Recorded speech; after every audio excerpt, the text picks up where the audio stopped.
Nakala nito ni Kapunan na kaya niyang i-intimidate etong bagitong abogado. Hindi naman yan kukunin ni Inday Sara kung kasing bobo mo yan. Kasi kung matalino ka, Kapunan, ikaw sana kinuha ni Inday Sara, tuwan-tuwa ka sana. Papampam ka pa naman. For the past 14 days, tuwing may cross-examination lang, dun lang nagkakaroon ng kwenta. Actually, kahit nga sa cross-examination, wala nang kwenta eh. Ngayon kanina cross-examination. Dahil nga cross-examination at dahil nga yung defense lawyer medyo bata, putsang ina, nambubuli. Nambubuli si Kapunan. Yung gurang na mukhang orangutang binubuli yung abogado ni VP Sara na porket bata, walang respeto. Tapos kanina siguro dahil sagot na sagot sa kanya yung bata sumasagot talaga sa kanya yung bata sobrang bastos Sobrang bastos ni Kapunan. Nung siya ang mga kung ano-ano yung mga pinagsasabi, kung ano yung mga side comment, kung ano-ano yung mga kung ano-ano pinagsasabing wala namang kakwenta-kwenta. Out of respect, hindi naman siya pinipigilan. Even the presiding officer nagiging lenient sa kanya Hindi ko na rin sinisisi masyado si Chis Escudero. Kasi maraming naninisi kay Chis Escudero, sinasabi na, Chis, ba't mo pinababayaan si Kapunan na nagsasalita ng ganyan? Lenient si Chis kay Kapunan, lenient din naman si Chis doon sa defense team. So patas man si Chis. Kung nagbibigay siya ng leniency sa isa, nagbibigay din naman siya ng leniency sa isa. Di naman siya nagiging mahigpit sa isa, hindi nagbibigay ng leniency sa isa. Di naman siya ganoon. So marami nagtatanong, bakit pinababayaan mo, Chis Escudero, na magaganyan yan si Kapunan? Kahit naman magaganon si Kapunan, kung ako din si Chis Escudero, papabayaan ko na. Yun na nga lang meron sila Yun na nga lang ang meron sila, yung mga side comment, wala na nga silang ebidensya Pipigilan mo pa. Wala naman silang nabobola Wala namang napapaniwala itong mga hudas na mga prosecution na ito, na mga Pilipino. Wala naman silang napapaniwala na si Inday Sara ay nagnakaw, si Inday Sara ay ganito, si Inday Sara ay ganyan. Pinapaliwanag naman natin yan nung nakaraan pa, na 14 days na yung hearing, puwera lang yung mga cross-examination, wala pa rin namang naipapakita at napapatunayan itong mga prosecution na ito. So, si Chis Escudero, binibigyan niyang konting leniency para naman kahit papaano magkaroon ng sigla yung kanilang impeachment proceeding. Para maging masigla, maging masaya, hindi ba? Kasi kung masyado mong higpitan, lalo na wala manonood niyan. Putya, pag wala nanonood niyan, ito na yung mga pagkakataon para yung mga kababayan natin ay may matutunan. Putya, yan. Kaya pinababayaan niya na yan si Kapunan. Besides, may naniniwala ba kay Kapunan? Wala. May natutuwa ba kay Kapunan? Wala. So walang problema si Chis kasi nga he's being nice with both parties or to both parties. So okay lang 'yun. Kaya lang itong Kapunan na ito, sumusobra din talaga. Sumusobra din. Buti na lang, 'di ba sinabi natin, si Powa masyadong mabait. Ikaw Powa, masyado kang mabait Pinsan ka ba ni Jesus? Sending 1K through GCash. Hahanap ko lang ng phone ko. Di nga, Ma'am Lisel. Pag ganyan ka ng ganyan. Teka nga, gagawin ko nga moderator tong si Ma'am Lisel na to para makik niya lahat ng gusto niyang i-kick dito. Wait lang. Hindi pa pala moderator to. Add as a moderator. Ayan na. May kulay na yung iyong pangalan. Lisel Castro, mabuhay ka. Salamat sa'yo. Meron naniniwala, mga kapwa pangit din. Ilan lang man silang pangit sa Pilipinas? Putsang inang yan. Ilan lang silang pangit sa Pilipinas? Wala naniniwala sa kanya. So ngayon, sinagot-sagot siya nitong bata na ito. Sabi natin, Powa, masyado kang mabait. Powa, para kang pinalaki sa simbahan. Seminarista ka ba? Bakit hindi ka nagagalit? Finally, nagkaroon ng isang lawyer na matapang, bata pa, at talagang buhay na buhay pa isip niya. So si Kapunan, tinatry niyang ibuli itong bata, pero itong bata hindi nagpa-intimidate sa kanya. Buti na lang nag-lunch break Kung hindi nag-lunch break, alam mo nung sinabi ni Chis Escudero na 12:30 na, mag-lunch break na tayo. Alam mo sabi nung ni Attorney Ferrer, Mr. Presiding Officer, I'm still full. Kakakain ko lang ng buhay kay Attorney Kapunan. Di ba? Kinain niya ng buhay si Kapunan. Akala nito ni Kapunan na kaya niyang i-intimidate etong bagitong abogado. Hindi naman yan kukunin ni Inday Sara kung kasing bobo mo yan. Kasi kung matalino ka, Kapunan, ikaw sana kinuha ni Inday Sara, tuwan-tuwa ka sana. Papampam ka pa naman. Papansin ka pa naman. Kurang ka pa naman sa aruga. So ngayon, talagang binabakbakan siya ng bata. Pinapalagan siya ng bata. Ngayon, meron siyang post sa social media. Ang post niya sa social media, pinalaki daw niya yung mga anak niya ng may respeto. Ano mo kinalaman ng anak mo rito sa impeachment? Bakit mo binibring up yung anak mo? Pinalaki daw niya yung mga anak niya na marespeto. Putang ina, ganyan ang itsura ng nanay, hindi mo ba i-respeto yan? Matatakot ka. Yung mga ganyang itsura ng mga gurang na nanay, putang inang yan, parang nilalatigo ka kahit natutulog ka. Maniwala kayo. Hindi ka nire-respeto ng mga anak mo, attorney, sa real talk lang. Yung mga anak mo, kinatakatakutan ka. Masama ugali mo eh. Eh kung ako anak mo, putsang ina, kahit natutulog ako, natatakot ako sa'yo. Yung mga ganyan itsura, hindi mo pagkakatiwalaan. Putsa, kahit naman 98% yung ano mo, yung grade mo sa eskwelahan, galit yan. Galit yan. Yung mga ganyan itsura kay Kapunan. O yan yung mga nanay na manghihingi ka ng piso, hindi ka na nga bibigyan, putang ina, bubugbugin ka pa. Ganyan yan. Kumahimik ka nga. Sinasabi mo, tsaka ba't mo binibring up yung nire-respeto ka ng anak mo? Eh, ano naman paki namin? Kung nire-respeto ka ng anak ko at magpatato sa mata yung anak mo, wala kaming paki. Kahit nga yung anak mo, pinakamatalinong tao sa buong mundo, wala pa rin kaming paki. Kasi kung magaling ang pamilya ninyo, hindi ka kakampi dyan sa prosecution. Kung magaling ang pamilya mo at pinalaki mo ng may respeto at matinukan tao, hindi mo tatanggapin si Napoles bilang kliyente mo dahil alam mo magnanakaw. Kung matino ka sana gurang, hindi mo sana tinanggap na maging kliyente si Atong Ang na mamamatay tao di umano. Tumahimik ka? Nagsasasabi mo. Respect begets respect. Wala kang respeto. Mababa ang tingin mo sa mga defense lawyers.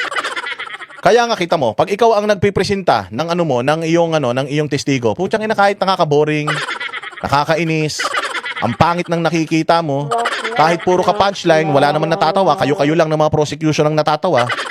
Oo. Tinitiis namin dahil nirerespeto ka namin eh. Kasi matanda ka na, malapit ka ng kainin ng putik, malapit ka na mapunta sa impyerno. Di ba, Rowena Ogay? Rowena Ogay, salamat ha. Mabuhay ka. Welcome sa langit. O, ganun yun. Pucha, nire-respeto ka ng mga ng prosecution ay ng defense. Dapat irespeto mo din sila kahit napaka-boring mo, paulit-ulit, wala ka naman pinipresenta, puro ka lang kaek-ekan, puro ka lang kaartihan. Pucha, tinitiis ka namin. Tapos kanina nagtatanong yung prosecution, wala siyang respeto. O, sabi niya nga, pinalaki daw niya yung mga anak niya na may respeto. Kung pinalaki mo yung mga anak mo na may respeto, ba't wala kang respeto dun sa mga katapat mo, sa mga nagko-cross-examine na mga ninyo, na mga tawag diyan, resource person ninyo o mga witness niyo. Oh, kaya araw-araw siyang pinapahiya ni Chis Escudero. Pero dahil matanda na yan, makapal na mukha niyan. Makapal na tahid niyan. Kumbaga sa sungay niyan, marami ng sungay niya, mahirap nang baliin. Kaya kahit na sinasabi na nga ni Chis Escudero, putsang ina, nag-o-object pa rin si Gago. Sabi ko nga sa inyo, lumalabas siya yung parang abogado nung walang alam eh. Oh, kasi yung abogado ni Inday Sara marunong rumespeto sa presiding officer, pero siya wala eh. Sinabi na nga ng presiding officer na pwede nang sumagot, nasagutin, putya yan, nag-o-object pa rin si tanga. Ang hirap nito, baka pati yung pagsubo ng mga anak mo ng pagkain, nag-o-object ka pa. Objection. Baka pati yung yung anak mo nagbibihis na lang, baka pati yung damit nila ino-objectan mo pa. Para puro kayo objection. Napansin niyo yung defense, hindi naman sila object ng object. Pag leading questions, kapag nag-iinarte na kung ano-ano na sinasabi. SHDJ Jobs, mabuhay ka. Oh, kung ano na yung sinasabi, doon lang nag-o-object yung kanilang mga counsel, yung kay VP Sara. Pero siya po, lahat ang sabihin, wala pang tanong, nag-o-object na. Objection. Ano objection? Wala pa akong tanong. Putsang ina niya, nang yabang-yabang. Tapos, kapag ka nag-o-object, ay kapag ka yung kabila na yung nagko-cross, putya, object naman ang object. Hayop kayo. Wala naman pala.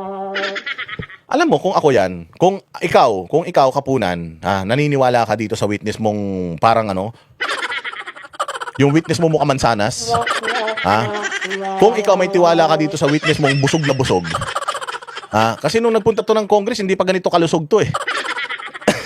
Matapos siya mag-issue ng napakaraming mga notice of disallowance, puta, lumusog na si ate. Naka-braces na, kulot yan nun eh. Ngayon, naka-reband na. Sana all.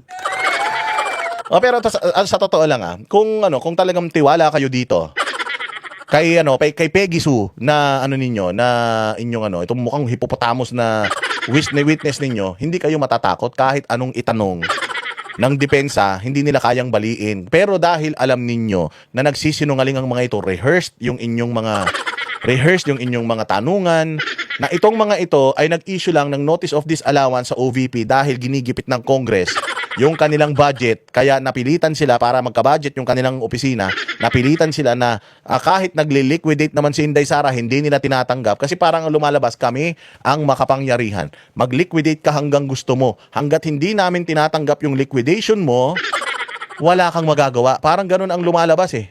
Itong nanay ni Peppa Pig.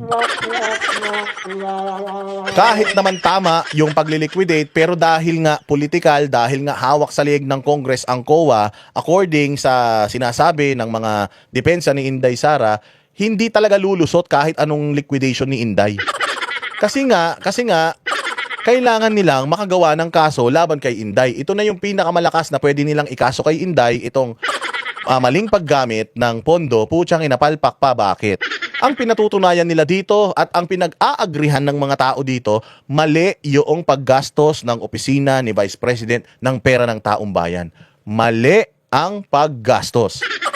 Okay? Mali ang paggastos. Yung mga congressman, yung pera ng taong bayan, ang kine-question natin, hindi yung maling paggastos nila. Ang kine-question natin sa mga congressman na magnanakaw, ninakaw nila yung pera. Nilagay sa maleta, idiniliver sa kanila, nilunok nila. Puta, yun ang malaking pagkakamali. Itong kay Inday, ginamit, pero according to COA, mali yung paggamit. So, ginamit. Hindi ninakaw. Yun. Ito lang yung pinagtatalunan natin. So kung si Inday Sara hindi naman pala nagnakaw, bakit siya ini-impeach? So kung si Inday Sara nagli-liquidate naman pala, bakit natin siya pinahihirapan? Nagli-liquidate naman pala siya. O kung halimbawa, eto lang ang resibo na meron ako. Valid man ito. O, dati man akong mayor. Pag nagli-liquidate naman ako ng confidential funds ko noon, ito lang man ang ginagamit ko. Tinatanggap naman dati. Bakit ngayon hindi na? Buti sana kung si BP Sara ngayon lang nag-liquidate ng confidential funds. Si Inday Sara, since mayor, may confidential funds na siya. Nagli-liquidate na siya ng confidential funds noon pa. Wala siyang kaso ng maling paggamit ng confidential funds even before. Ngayon lang, natatakbo siyang presidente, biglang may mali na siyang paggamit ng confidential funds. Kung si Inday Sara magnanakaw at gagamitin niya yung confidential funds para nakawin, she should have done it in Davao. Bakit? Siya ang presidente ng syudad na yun, walang ibang magrereklamo. At saka wala siya sa lente ng national community. Hindi siya, kumbaga, wala siya sa spotlight dahil mayor lang siya noon eh. Oh, so kung magnanakaw siya, sana noon pa. Hindi naman siya nagnanakaw sa kanyang confidential funds noon. Ngayon pa kaya na si Inday Sara ay nasa public limelight. Ngayon pa siya magnanakaw, tas ganyan lang kaliit. Pucha yan. Si Kimbo nga mali-maliit ang pera ninakaw, billion, di umano eh. Ang ninakaw ni Kimbo tapos siya 170 million. Di nga 170 million, 70 million lang eh. Yung hindi pa niya naliliquidate eh. Yun yung gusto kong ipaintindi sa inyo at yun ang gusto kong ipaintindi nyo sa lahat ng mga bobong mga kapitbahay nyo. Na hindi pa napapatunayan ever in 15 days of hearing na si Inday Sara nagnakaw. Wala. Ang issue dito, maling pagliliquidate. Okay? Actually, hindi maling paggamit. Wala ngang maling paggamit eh. Because in good faith, alam ng Office of the Vice President na ginamit nila ng tama yung pera. Diniliquidate nga nila eh. Ang problema, yung COA makulit. Sabi nila, hindi. Mali yung liquidation ninyo. At kapag mali ang liquidation, it equates to, parang prima facie. Na parang pwede na siyang kasuhan kasi meron ng pagwaldas ng pera ng taong bayan. Paano winaldas pera ng taong bayan? May pinipresenta nga ako resibo. Kung ay resibo, putang ina ninyo, tanggapin nyo na. Pag tinanggap nyo to, tapos ang usapan.